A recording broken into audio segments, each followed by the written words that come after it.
기도하겠습니다. 은혜가 풍성하신 주님, 오늘도 복되고 귀한 하루 주셔서 이렇게 은혜 가운데서 하루의 첫 시간을 이렇게 주 앞에 나와 함께 한 마음으로 예배드릴 수 있도록 저희 발걸음 인도해 주심을 감사드립니다.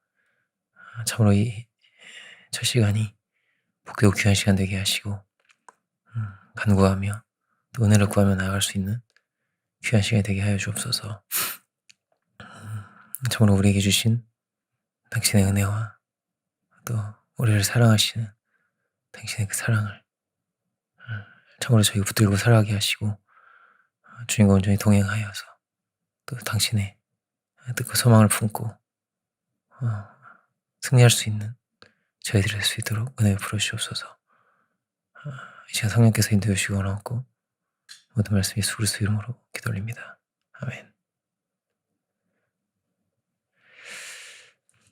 고린도전서를 보겠습니다. 3장 21절부터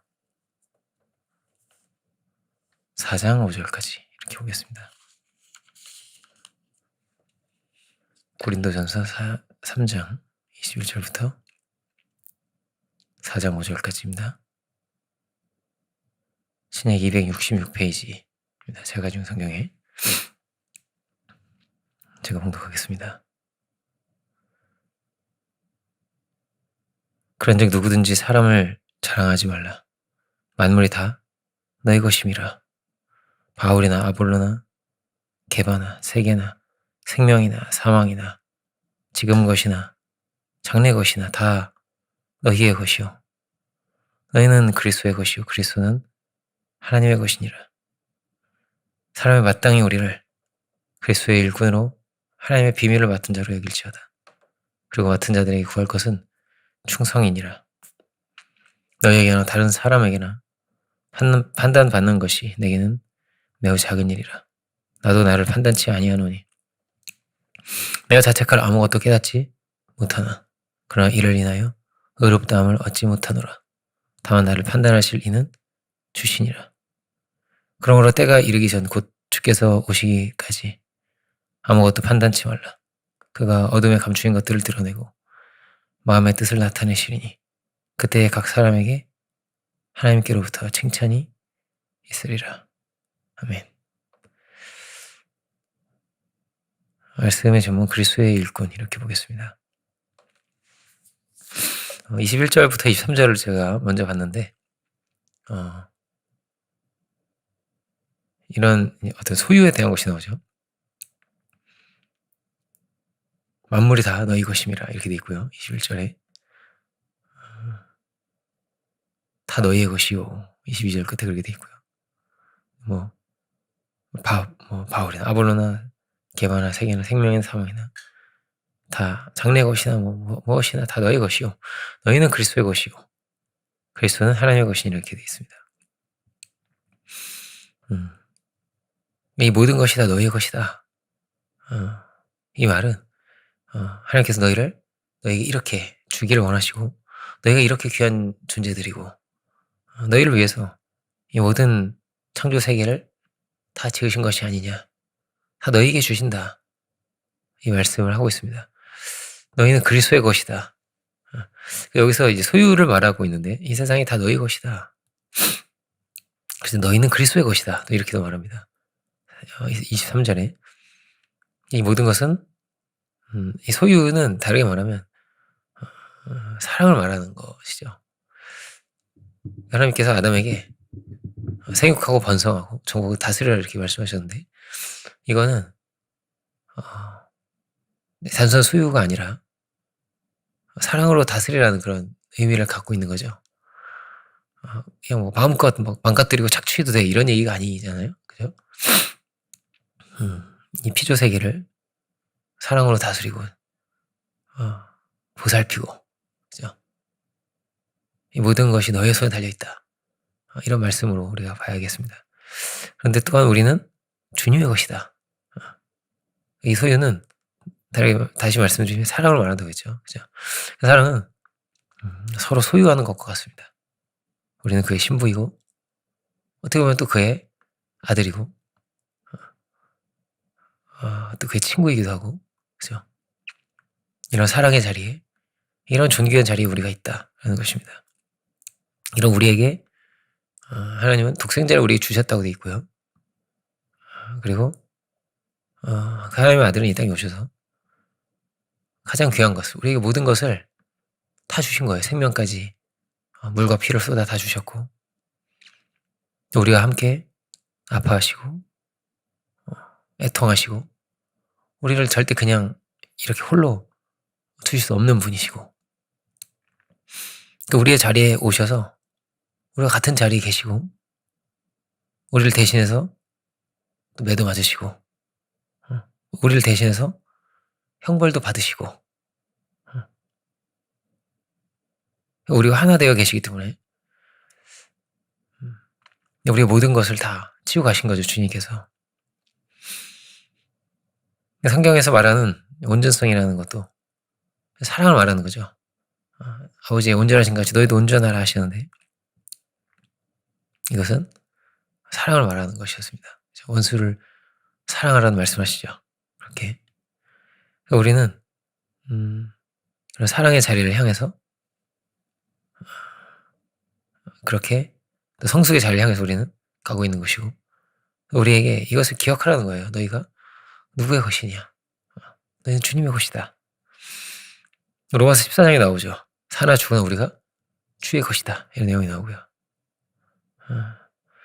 소유권을 상징하는 것이 성경에 정말 많죠. 가령 이제 계시록을 보면 인받은 자가 나옵니다. 13만 4천원이 나오는데, 인을 받았다는 것은 인에 뭐가 써 있어요? 나의 소유를 나타내는, 보통 우리가 이름이 써 있죠. 뭐 이게 뭐 문장이 될 수도 있고, 어떤 뭐 그림이 될 수도 있고, 그 표식이 뭐냐면 내 도장이고 내 소유를 말하는 거예요. 내 거가 아닌데 내 도장을 찍을 수는 없어요. 그죠? 내 거에만 내 도장을 찍을 수 있는 건데, 그렇게 주님께 소유된 백성이다 라는 뜻으로 이렇게 우리가 볼 수 있겠습니다. 그러니까 주님께서 우리에게 이렇게 말씀하신다는 거예요. 너는 나의 것이다. 그런데 우리도 이렇게 주님께 고백을 드릴 수 있으면 좋겠습니다. 주님, 저는 주의 것입니다. 저는 주의 종입니다. 이제 목회자만 주의 종이 아니죠. 그죠? 우리는 다 주의 종인 거예요. 어떤 자리에서든지, 어떤 역할에서든지, 우리는 다 주의 귀한 직무를 담당해야 될 자들인 것이고, 주의 귀한 뜻을 이루어가야 할 포도원의 품꾼과도 같은 자리에 우리가 있는 것입니다. 우리에게 모든 것을 다 주신 분께서 말씀하신다는 거예요. 너는 내 것이다 라고 말씀하신다는 겁니다. 그 중보자가 사도인 거예요. 누구를 통해서 말하는 거예요? 사도를 통해서 사랑을 드러내시고 말씀하시고, 그 사도는 자신의 이 정체의식이죠. 나는 누구냐? 나는 그리스도의 일꾼이다. 그러니까 우리는 뭐냐? 우리는 어떤 자리에 있냐? 어떤 은혜를 입었냐? 우리는 누구의 것이냐를 말하고, 그와 함께 그러니까 사도는 자신은 주님의 것으로 이렇게 늘 표현하는데, 그 자신의 정체의식에 대해서 말하고 있습니다. 우리는 다 주의 일꾼이다. 그리고 맡은 자들에게 구할 건 충성이다. 이렇게 자신의 정체의식에 대해서 말하고 있습니다. 우리는 하나님의 비밀을 맡은 자다. 그죠? 그리고 3절 4절은 그러나 다른 사람에게나 판단받는 것이, 너희에게는 다른 사람에게나 판단받는 것이 내게는 매우 작은 일이라. 나도 나를 판단치 아니하노니. 내가 자책할 아무것도 깨닫지 못하나 그러나 이를 인하여 의롭다함을 얻지 못하노라. 다만 나를 판단하실 일은 주시니라. 이렇게 되어 있습니다. 판단을 받는 내용이 나와요. 그러니까 우리의 정체성이라는 건 많은 경우에 어떻게 결정이 됩니까? 많은 사람의 의견이 있는 거예요. 저 사람은 선하다, 혹은 악하다. 저 사람은 유익하다, 유익하지 않다. 혹은 저 사람은 정말 하나님의 종이다. 그렇지 않다도 있겠죠. 그죠? 판단을 받는다는 내용이 나오는 거예요. 사도에 대한 판단이 성경에 여러 곳에 나옵니다. 갈라디아 교우들도 사도에 대해서 비판적인 입장을 가지고 있었던 것 같고요. 고린도 교회도 그랬던 것 같고요. 그리고 디모데 후서에도 그런 내용이 또 나오죠. 그런 사람들이 있는 거예요. 여러 이렇게 파당이 생기고, 파당이 생긴 이유, 고린도 교회도 이제 고린도전서 1장에 파당이 생긴 내용이 나오는데, 파당이 생겼다는 것은 뭐예요? 그만큼 개업하다 그러면은 다른 쪽 사람들에 있어서는 비판적인 입장을 갖는 거예요. 누구에 대해서? 뭐 아볼로나 혹은 바울에 대해서. 또 아볼로파는 어떻게 했어요? 그렇죠. 다른 사도들에 대해서 비판적인 걸 갖고 있는 거예요. 그럴 정도로 그런 내용이 있는 거예요. 그 안에. 다른 사람 인정하지 않겠다, 나는. 인정하지 못하겠다. 어떤 이런 내용이 있는 겁니다. 바울이 직접 개척한 교회인데 그런 내용이 있다는 거예요. 그런 평가가 있다는 거예요. 그래서 갈라디아서는 인사에서 어떻게 시작합니까? 나는 사람으로 말미암은 게 아니라고 말하고 있어요. 사람 평가 때문이 아니다. 나는 사람이 세워준 것이 아니다. 1장 1절 제가 한번 읽어볼게요. 사람들에게 난 것도 아니요, 사람으로 말미암은 것도 아니요, 오직 예수 그리스도와 및 죽은 자 가운데서 그리스도를 살리신 하나님 아버지로 말미암아 사도된 바울은 이렇게 말합니다. 나는 어떤 사람의 평가로 인해서 사람들이 이렇게 세워준 것이 아니야. 하나님 나를 세워주셨다. 나를 사도로 삼아주셨어. 나를 사용하고 계신 거야. 이렇게 말하고 있죠. 오늘 본문의 내용도 우리는 하나님 비밀을 맡은 자고, 그리고 우리는 우리를 판단하실 이는 4장 4절이죠. 고린도전서 4장 4절 보면 우리를 판단하실 이는 주신 거야. 주님께서 우리를 판단하시는 것이다. 여러 사람의 판단이 있지만 나는 너에게 판단받는 것이 매우 작은 것이다. 그것 때문에 내가 막 전전긍긍하고 너무나 속상하고 억울하고 이렇지 않다는 거예요. 근데 실컷 내가 이 고생을 하면서 이 교회를 이렇게 개척을 했는데 이렇지 않고요. 되게 어떻게 돼? 그러기가 너무 쉬운 거예요. 네, 너무나 억울하고 분이 나고 답답하고 이럴 수 있는데 사도는 그렇지 않았습니다. 고린도 후서를 보면 그들의 평가가 이렇게 돼 있습니다. 저희 말이 그 편지들은 중하고 힘이 있으나 그 몸으로 대할 때는 약하고 말이 시원치 않다. 이렇게. 야, 편지는 센데 만나보면은 말이 약하고 시원치가 않은데 목소리도 좀 모르겠습니다. 힘이 없었을지도 모르겠고요. 좀 왜소할 수도 있고 말도 막 세지 못했을 수도 있고 약함이 있었던 것 같아요. 갈라디아 교회에서도 마찬가지였습니다. 갈라디아서를 보면은 4장 14절 보면은 내 육체에 너희를 시험하는 게 있다는 거예요. 그런데도 너희가 업신여기지도 않고 나를 버리지도 않았었는데 천사처럼 그리스도 예수처럼 나를 영접했었는데 그런데 지금 아니라는 거예요. 내가 달라졌다는 것입니다. 그 시험되는 것이, 연약한 것이 사도 안에 있었던 모양입니다. 이런 평가가 있는 거예요. 연약함도 있는 것이고 사도라고 하기엔 뭐 좀 부족하다고 하다든지 뭐 이런 여러 어떤 이 있는 겁니다. 그렇다고 해서 사도가 아닌 게 아니죠. 사도 바울만한 지금 사도가 어디 있겠어요. 그죠? 그런데도 그 당시에 뭐 그랬다는 거예요. 너희가 뭐 그렇다고 한다면 나는 너희를 보지 않겠다라든지 뭐 그런 게 아니에요. 사도는 이렇게 말합니다. 너희 판단받는 것이 내게는 매우 작은 것이다. 크고 너무나 서운하고 속상하고 이런 게 아니다. 누가 막 이렇게 수근수근 한다고 하면 되게 어떻겠습니까? 이게 쉽지 않은 거예요. 사람의 평가와 평판과 이런 거에 굉장히 예민하고 민감하지 않겠어요? 특히 얼마나 억울하겠는가 말이에요. 얼마나 수고하고 희생해서 정말 고생해서 그렇게 교회를 개척을 한 건데 이 선교 여행이죠. 이 바울의 전도단이라고 그랬겠죠. 얼마나 힘들었겠어요.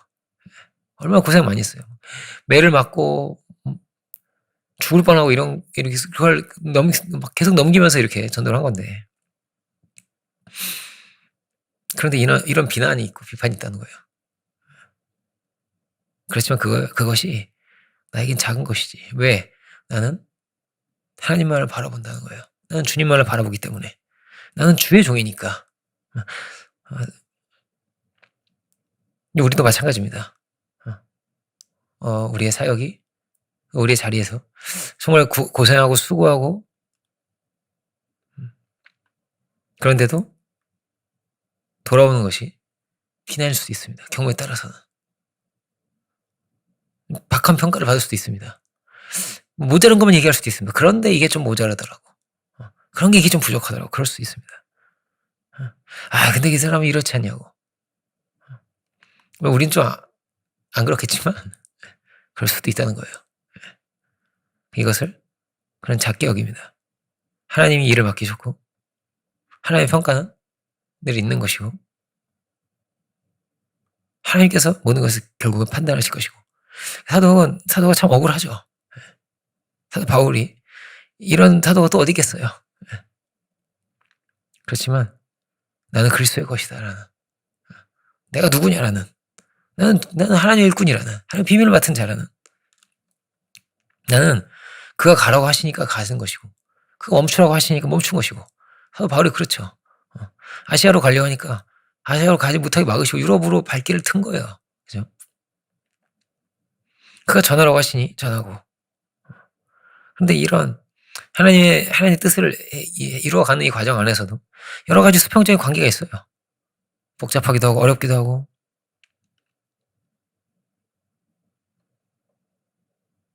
그렇지만 협력해서 연합해서 선을 이루어야 하는 것이죠.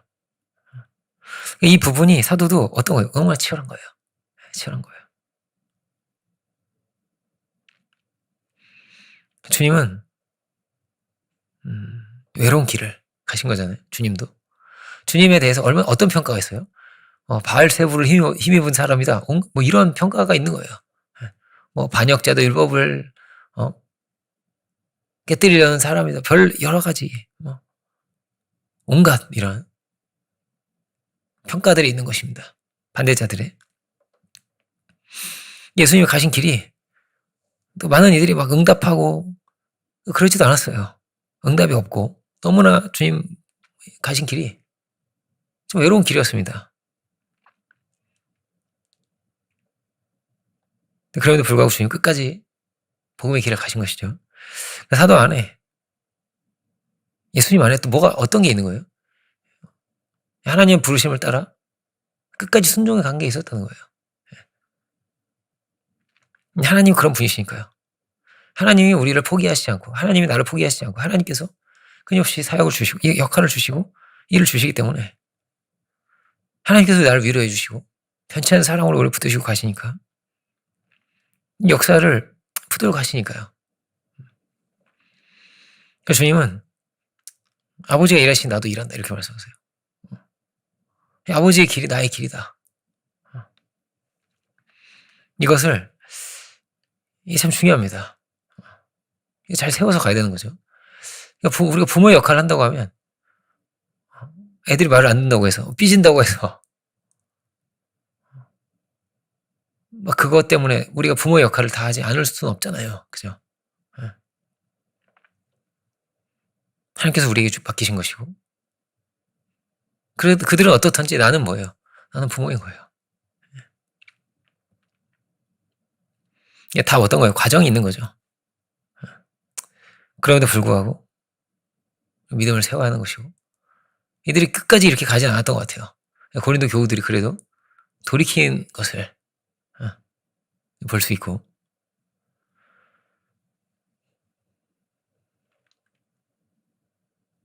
여러 사람을 우리가 만나게 될 것이고, 여러 역할을 때로는 이런 자리에서, 때로는 저런 자리에서 섬길 수 있을 것이고, 그런데 늘 어떨까요? 네. 이 여러 관계 가운데서 우리는 나는 뭐예요? 하나님의 일꾼이다.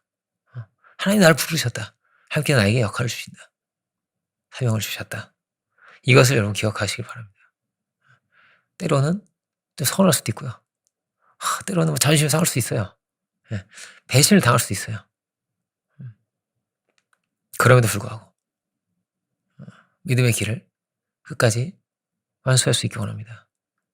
마귀가 원하는 게 뭐겠어요? 혹은 어떤 사람 때문에, 어떤 사건 때문에 상처를 받고 무너지고 삐지고 갇히고 억울하고 서럽고, 마귀가 그런 걸 원하지 않겠어요? 어떻게든 치려고 하지 않겠습니까? 어떻게 뚫고 들어오려고 하지 않겠습니까? 근데 사도는요, 뭐라고 말한다고요? 그거, 나한텐 그런 것이 다 작지. 난 하나님 부르신 거야.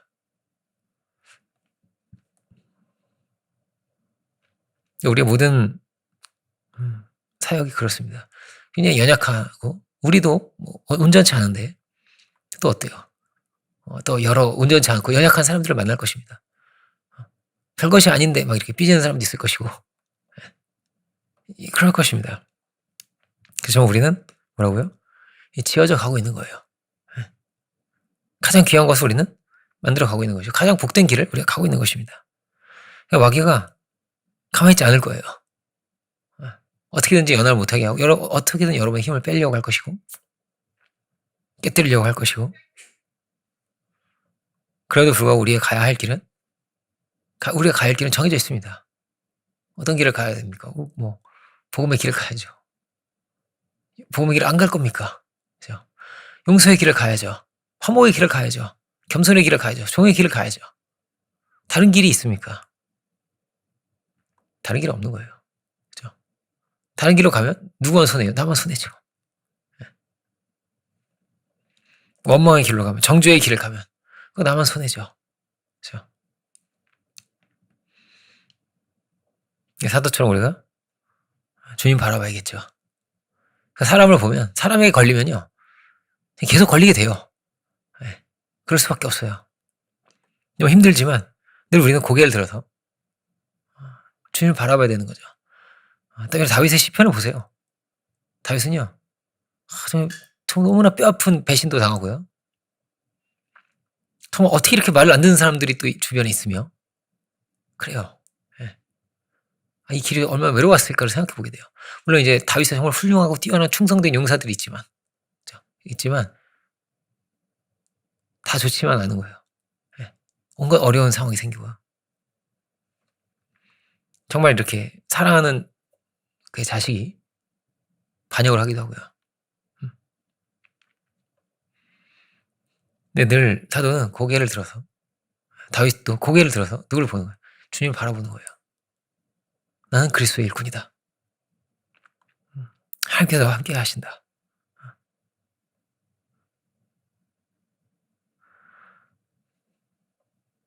우리가 복음의 직무를 충성되이 잘 해나갈 수 있는 우리들이 될 수 있기 원하고요.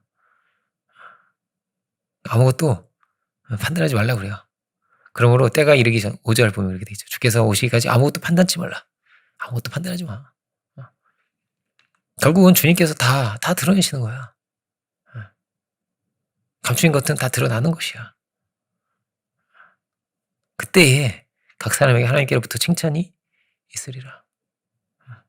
하나님 다 아시는 분이 아니시겠느냐고. 하나님 다 갚으시는 분이 아니시겠느냐고. 하나님 부르심을 생각하고 먼저 순종함으로 선교의 길을 갔던 사도들을 주님의 길을 우리가 기억하면서 갈 수 있는 우리들이 되기를 원합니다. 기도하겠습니다. 은혜로우신 주님 감사드립니다. 우리에게 사도가 가지고 있는 우리 한 사람 한 사람 우리가 어떤 자리에 있는지, 어떤 사도가 가지고 있는 정체의식이 무엇인지 이 시간 우리가 함께 보게 됩니다. 혹시 우리가 어떤 은혜를 입었는지, 어떤 희생으로 우리를 살리셨는지 우리가 늘 기억하고 참으로 그 은혜 안에, 그 말씀 안에, 그 능력 안에 거할 수 있는 저희들 되기 원합니다. 우리가 주님의 것이요 주께서 우리에게 모든 것을 다 내어오신 주님이시올진데, 혹시 우리가 그 다른 어떤 수평적인 것에 사로잡히고 무너지지 않게 하시고, 이 모든 사람의 어떤 평가와 어떤 사건들과 이런 것들에 사로잡히지 않게 하시며, 주님 우리가 우리에게 말씀을 주시고 우리를 이끌어 가시며 우리에게 사명을 주시고 우리를 완성해 가시는 주님 당신이 계심을 늘 기억하며 하나님의 일꾼으로 주의 종으로서 살아갈 수 있는 저희들이 되게 하여 주옵소서. 주님 우리가 저런 우리가 치우치지 않는 반석 위에, 믿음의 반석 위에 굳게 설 수 있는 저희들이 되기 원합니다. 주님 우리 한 사람 한 사람 기억하여 주시고 우리 가정들을 기억하여 주시고 우리가 범사 가운데 평강의 주님께서 우리 마음을 주저앉게 할 수 있는 참으로 믿음의 길을 끝까지 달려나갈 수 있는 저희들이 오시게 다 되게 하여 주옵소서. 그 시간에를 감사드리고 모든 영광을 주께 올려드리고 원하올 때 모든 말씀 예수 그리스도 이름으로 기도드립니다. 아멘. 하늘에 계신 우리 아버지시여 이름이 거룩히 여김을 받으시오며 나라의 마옵시오며 뜻이 하늘에서 이루어진 것 같이 땅에서 이루어지리이다. 우리에게 위하여 양식을 주옵시고 우리에게 죄진 자를 사하여 준 것 같이 우리의 죄를 사하여 주옵시고 우리를 시험에 하지 마옵시며 다만 악에서 구하옵소서. 나라와 권세 영광이 아버지께 영원히 있사옵나이다. 아멘.